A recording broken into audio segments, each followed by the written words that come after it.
मेरे प्यारे मैकेनिक दोस्तों, आज हम बात करेंगे स्प्लेंडर E20 या BS6 बाइक में दिया जाता है मीटर कंट्रोल। मीटर कंट्रोल में होता है डिजिटल मीटर, यानी कि किलोमीटर। अगर किलोमीटर काम ना करे तो आप लोगों को कैसे चेक करना है, चलिए जानते हैं और आप लोगों को बताते हैं। पहले के दौरान स्प्लेंडर बाइक में यहाँ मीटर पिनियम दिया जाता था और यहाँ से एक केबल होता था जो मीटर कंट्रोल में जाता है, लेकिन सिस्टम चेंज कर दिया है। BS6 E20 बाइक में आप लोगों को देखने को मिलेगा इंजन के अंदर एक सेंसर दिया गया है। वो सेंसर एक्चुअली सेंस करके किलोमीटर को बताता है। चलिए जानते हैं दोस्तों, इंजन के अंदर एक होता है आउटपुट शैफ्ट। आउटपुट शैफ्ट जब भी गियर पे डालेंगे वो घूमने लगेगा और एक सेंसर दिया गया, वो एक्चुअली डिटेक्ट करेगा कितना स्पीड से घूम रहा है। तो यहाँ से डिटेक्ट करेगा जो स्पीड किलोमीटर कैसे काम करता है। दोस्तों ये है कपलर स्पीड सेंसर की। अगर स्पीड सेंसर खराब हो जाएगा तो हम लोग जांच कैसे करें जो स्पीड सेंसर खराब हो गया है या सही है, चलिए बताते हैं। सबसे पहले आप लोग इस कपलर को ओपन करें। ओपन करने के बाद यहाँ आप लोगों को देखने को मिलेगा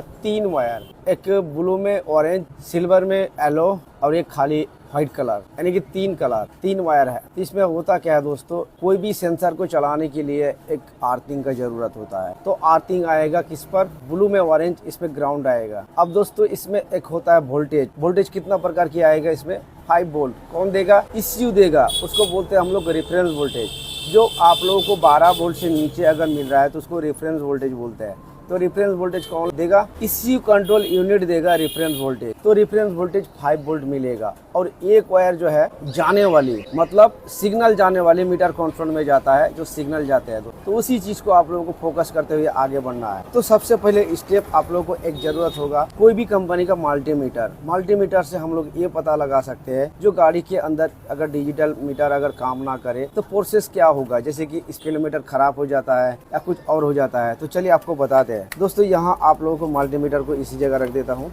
तो सबसे पहले स्टेप हम लोग चेक करेंगे दोस्तों, इसके अंदर वोल्टेज आ रहा है कि नहीं। तो मैंने मल्टीमीटर को 20 वोल्ट पे किया, DC वोल्टेज। तो यहाँ लगाएंगे ग्राउंड पे एक वायर और इनमें से देखेंगे जो सबसे ज्यादा वोल्ट कौन सा वायर में आ रहा है। यानी कि 2 वायर में आप लोगों को मिलेगा, एक 5 वोल्ट और एक 5 वोल्ट से कम। तो कम वाला जो है वो जाने वाला और ज्यादा वोल्टेज जो आएगा वो आने वाला। तो चलिए पहले देखते हैं सिल्वर पे येलो, 5 वोल्ट 2 पॉइंट, ठीक है। चाबी वन है, वहाँ दिखाओ, चाबी वन है दोस्तों। अभी आप लोगों को दिखाता हूँ व्हाइट कलर में कितना आ रहा है, यानी कि 4 वोल्ट 77-78 पॉइंट।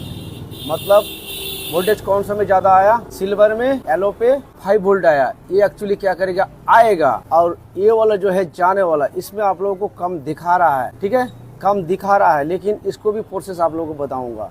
तो यहाँ से हमने 2 वायर पे वोल्टेज देख लिया, एक जैसे कि 5 वोल्ट वो इनपुट और जो 4 वोल्ट 77-78 पॉइंट वो आउटपुट। अब हम लोग चेक करेंगे बॉडी अर्थिंग।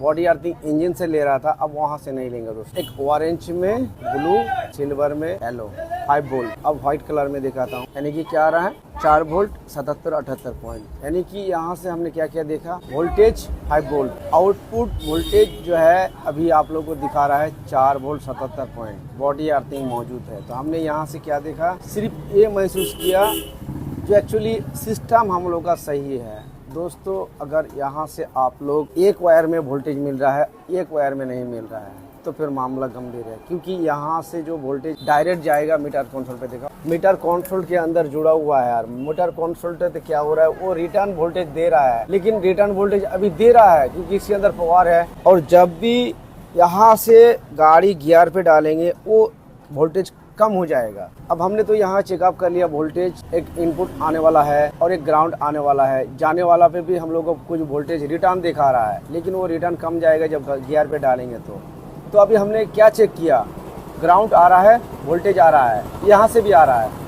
माना कि आपका ग्राउंड यहाँ से नहीं आ रहा है तो ग्राउंड आप लोगों को देखना पड़ेगा। ये वायर कहीं से कटा हुआ हो सकता है या कुछ प्रॉब्लम हो सकता है। ग्राउंड आप लोगों को हर हाल में लाना है। वोल्टेज के लिए जो आप लोगों को सिल्वर में जो येलो कलर की वायर है, ये वोल्टेज अगर नहीं आएगा तो यहाँ से लेकर ECU तक उसका वायरिंग क्वांटिटी देखना है। अगर वायरिंग क्वांटिटी बिल्कुल सही है तो फिर आप लोगों को समझना है क्या, ECU खराब है, ECU बदल दो, रेफरेंस वोल्टेज 5 वोल्ट आ जाएगा। इस वायर पे अगर आप लोगों को 4 वोल्ट 77 पॉइंट नहीं दिखा रहा है तो ये वायर भी कहीं से बीच से खराब है या आपका मीटर कंट्रोल खराब है। तो यहाँ आप लोगों को 2 वायर पे वोल्टेज देखना है। एक वायर में 5 वोल्ट जो ECU से आएगा और एक जो आएगा व्हाइट कलर, ये आएगा मीटर कंट्रोल से। तो आप लोगों को यहाँ भी 4 वोल्ट 77 पॉइंट आप लोगों को देखना है और यहाँ 5 वोल्ट देखना है और यहाँ बॉडी अर्थिंग, बस काम खत्म। अगर बॉडी अर्थिंग नहीं आ रहा है तो वायरिंग चेक करो, 5 वोल्ट नहीं आ रहा है तो इश्यू तक क्वांटिटी चेक करके इश्यू नया डालो, आप लोगों को 5 वोल्ट लाना है। और व्हाइट कलर में अगर 4 वोल्ट 77 पॉइंट नहीं आ रहा है तो यहाँ से लेकर मीटर कंट्रोल तक वायरिंग चेक करो, या मीटर भी खराब हो सकता है। उसके बाद प्रोसेस चालू। सेंसर से आप लोग मल्टीमीटर से नहीं चेकअप कर सकते हैं, आप लोगों को चेकअप करना है कपलर लगा के, आप लोगों को चेकअप करना है। कैसे मैं आपको बताता हूँ।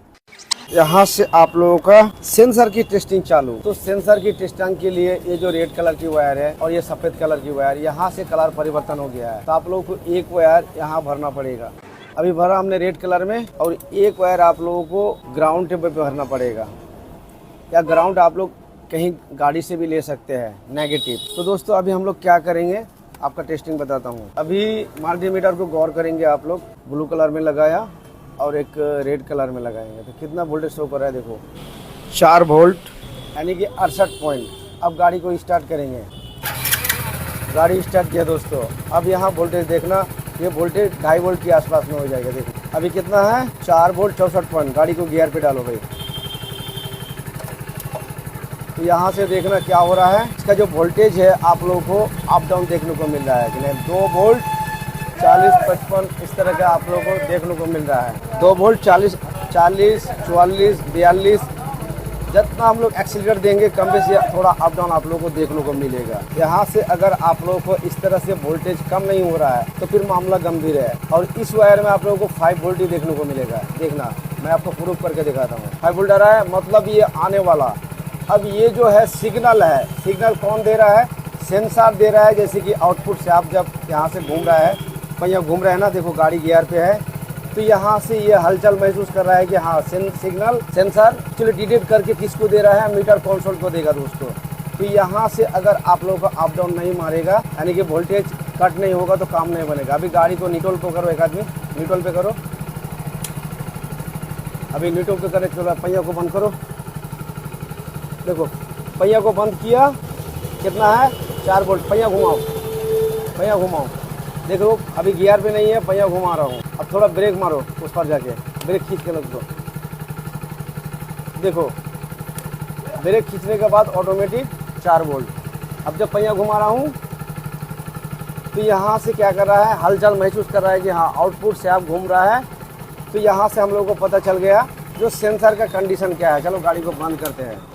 तो दोस्तों आप लोगों ने देखा सेंसर आप लोग डायरेक्ट नहीं माप सकते, लेकिन हाँ गाड़ी पर लगा कर ही आप लोग सेंसर माप सकते हैं, जो सेंसर सेंस कर पा रहा है कि नहीं। कैसे आप लोगों को प्रैक्टिकल दिखाया। एक ग्राउंड पे लगाया और एक सिग्नल की जो वायर है वाइट कलर इस पे लगाया। लगाने के बाद गाड़ी को गियर पे डाले या पहिया घुमाएं, ऑटोमेटिक इसका वोल्टेज जो है जो आउटपुट वाले पे 4 वोल्ट 77 पॉइंट आप लोगों को मिला, उस वक्त हो जाएगा 2 वोल्ट 2.5 वोल्ट के आसपास में आप लोगों को अप डाउन देखने को मिलेगा। क्योंकि आउटपुट से आप जब घूमेगा तो ऑटोमेटिक यहाँ से क्या करेगा, सेंसर वोल्टेज को कमाएगा। मतलब फ्रीक्वेंसी कौन कमाता है, सेंसर कमाता है। 5 वोल्ट डायरेक्ट यहाँ से नहीं जाएगा रिटर्न। 5 वोल्ट जितना आपका कमेगा बढ़ेगा, वहाँ से क्या करेगा, सेंसर डिटेक्ट करके किलोमीटर को समझाएगा।